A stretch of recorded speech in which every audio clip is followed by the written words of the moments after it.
Fabienne Bogadi est une écrivaine hongroise et suisse. Née apatride en 1960 dans le canton du Valais, de mère suisse et hongroise par son père. Elle a reçu son passeport suisse en 1973. Et je me souviens qu'à l'époque, en effet, il n'y avait que le père qui pouvait transmettre la nationalité suisse. Fabienne Bogadi réside aujourd'hui à Lausanne. Elle a fait des études de sociologie et de lettres à l'Université de Lausanne, mais c'est en tant que journaliste économique qu'elle a travaillé pour plusieurs médias suisses, dont Le Quotidien, Le Temps et Bilan. Fabienne Bogadi est musicienne, polyglotte, danseuse de tango. Elle écrit de la poésie, des nouvelles et des romans. En 2014, elle publie son premier roman, Le corps déchiré, aux éditions Olivier Moratel. Un conte sombre, gothique et ambigu sur le parcours de vie d'une jeune femme seule au monde. En 2020, elle obtient le prix des lecteurs de la ville de Lausanne pour son second roman, Les Immortels, aux éditions de l'Âge d'Homme. Un titre en référence à la fleur qui soigne et un conte tragique, baroque et chatoyant sur l'injustice faite aux femmes.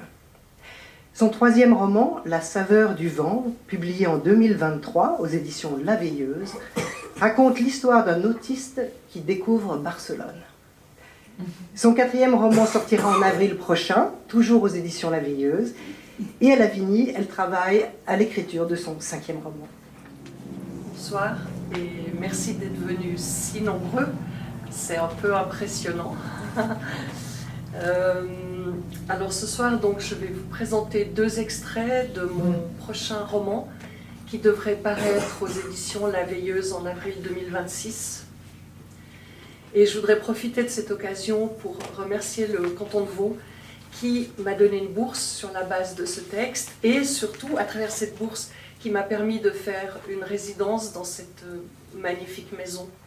Et je voudrais aussi remercier Sophie pour son accueil chaleureux et généreux. Vraiment, on passe un moment magnifique tous, autant que nous sommes ici. Je crois, je parle pour vous, mais je crois que je peux.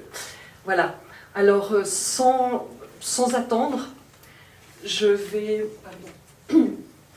commencer la lecture directement de mon texte, comme un petit plongeon dans l'eau. Voilà. Une silhouette noire va sur le sentier qui s'élève à travers la forêt, jusqu'à la cabane d'Arol et de Mélèze, où elle vivait jadis, au temps de sa jeunesse, et du bonheur dont elle ne savait pas alors que c'était du bonheur. Comme si celui-ci avait d'abord dû se perdre pour qu'elle voie la richesse que c'était. Le sentier est escarpé et sillonne entre les pins sylvestres et les épicéas, dans le parfum de la terre, du thym et de la menthe. Semelles au vent, chacun de ses pas soulève la poussière sèche du chemin, arrachant de sa gorge un souffle vif tel un soupir. Les années pèsent sur ses articulations et ses pieds de vieux cèpe grincent, torturés par les chaussures. Lily n'est plus comme autrefois, quand elle sautillait, la cheville aérienne, portant son fils qui dormait dans la hotte bien calé sur ses épaules, son souffle tiède lui caressant le cou, et les battements réguliers du petit cœur contre le sien, et qui se mettaient à l'unisson. Ils ne faisaient un, avec l'amour qui les reliait, tandis que ses filles galopaient sur le sentier, courant jusqu'au prochain virage, avant de revenir se blottir dans ses jupes, rieuses, faisant ainsi 3 fois plutôt qu'une, le trajet qui menait à la cabane. Elle se souvient que tout était léger alors, l'air, la poussière sous ses pas, les robes qui volaient autour des cuisses. Elle halète et va en quête de ses souvenirs et de la trace que les aimés et les disparus ont laissée là-haut, avec leur présence en transparence. Si infime pour le regard, mais si puissante que Lily peut encore sentir leur odeur poivrée et entendre leur rire dans les vapeurs du vin que l'on avait mis à rafraîchir dans la fontaine et que l'on servait, une fois le travail accompli. Là-haut, elle s'allège et s'ouvre et laisse entrer la lumière. C'est son royaume. C'est un pèlerinage qu'elle fait dès que ses forces le lui permettent, une nécessité qui naît en elle, puis enfle et enfle jusqu'à ce qu'elle cède, malgré son corps fatigué, et le mépris des villageois qui la traitent de folle. Un jour, elle va y rester, vous verrez.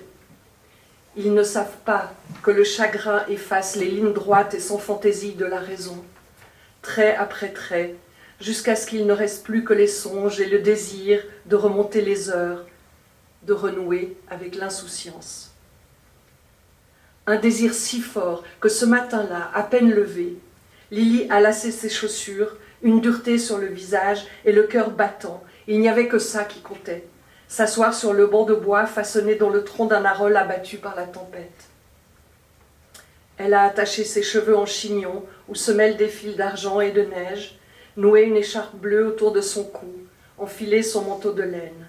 Puis, elle a quitté sa chambre au-dessus du café, là, sur la place, où résonne entre les parois d'ardoise, soir après soir, l'appel strident des choucas et les cris rauques des ivrognes qui cherchent une compagnie dans la chaleur de l'alcool et les paroles sans suite des buveurs affalés sur les tables du café. Et elle s'est éloignée, avalée par les sapins. Mon cœur bat, la main en étoile sur ma poitrine, je sens son mouvement régulier. Tac-tac, tac-tac, c'est un vertige, tout dort. Derrière la lucarne, la lune joue avec les nuages. Elle apparaît, puis disparaît.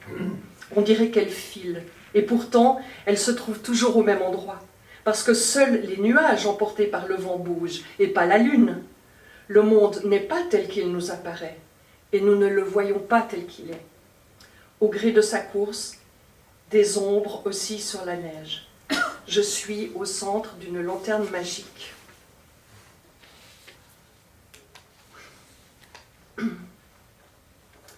Elle avait allumé le feu, sorti ses fuseaux, ses fils, et avait repris ses dentelles, créant désormais des scènes du quotidien, des rêves et des paysages dans lesquels son esprit s'enfonçait, comme on s'enfonce sous la nef des arbres, lové dans la perfection que son imagination enfantait. Et cela l'apaisait, comme quand sa mère lui racontait des histoires pour l'endormir. Le crépitement des braises dans le poêle, le chant du merle, le frôlement des bêtes sur le seuil et l'écureuil sur le rebord de la fenêtre, fidèle au rendez-vous, et elle savait ce que ses visites lui disaient, lui tenaient compagnie. Tes gestes ont un sens dans l'ordre de ton monde, car il faut vivre avec les exigences du corps, il faut vivre avec les paysages et le fil des saisons, qui avancent toutes droites, toutes différentes, et toutes toujours pareilles à elles-mêmes, avec le chant obsédant de la terre, le vent dans les feuilles, les grillons au crépuscule, les abeilles qui bourdonnent les pattes lourdes de pollen. Ta solitude est habitée et bruit. Je suis là, je serai toujours là. Tout était à sa place, et même les larmes, et même une sorte de bonheur parfois, un ordre des choses qui s'installait tout autour, dans la cabane, dans le jardin, le soleil qui en fin d'après-midi disparaissait derrière les pics cristallins, même l'orage qui grondait et se déchaînait et secouait les canopées, semant le chaos, même lui ce chaos qu'il semait, c'était l'ordre des choses, c'était beau et puissant, aussi puissant que le calme ensuite, où la nature renaissait lentement, lavée du mal. Lily aimait le tumulte du tonnerre, chant sombre et divin qui retentissait dans la montagne. Ses journées se ressemblaient toutes, la prière à Marie, au lever, le thé qu'elle buvait pieds nus dans l'herbe, dont la fraîcheur remontait le long de ses jambes en doux frissons, le feu, les dentelles, les conserves, le ménage, des gestes rythmés par la pendule de la cuisine. Quand on suit des rituels, on peut prendre place en soi, sans avoir à réfléchir. Peu à peu, seuls lui étaient restés les souvenirs heureux, une histoire douce qu'elle se racontait. Je te vois quand tu te blottis dans ta mémoire, qui est riche et qui rit. Son opulence te réconforte, tandis que sa vérité t'échappe en vapeur sibylline. Chaque semaine, elle prenait le car qui reliait désormais le village à la capitale pour aller vendre ses dentelles, racheter du fil, du savon, du sel et un pain de seigle dense et parfumé, qui se conservait mieux que le blanc. Passant devant un bric-à-brac, elle avait aperçu dans la vitrine une jolie vierge de verre poli, vêtue d'une robe immaculée et d'une ceinture bleue, qui rayonnait parmi les pots de terre, les coffrets, les napperons, les céramiques, les faucilles, les chânes, les vieilles horloges, les bougeoirs, les poudriers, les moulins à café, les cristaux-croix, les croix, et bien d'autres objets, indifférents les uns aux autres, reliquats de vies humaines qu'ils avaient côtoyées et dont ils conservaient la trace invisible. Il lui avait semblé que la Vierge lui souriait.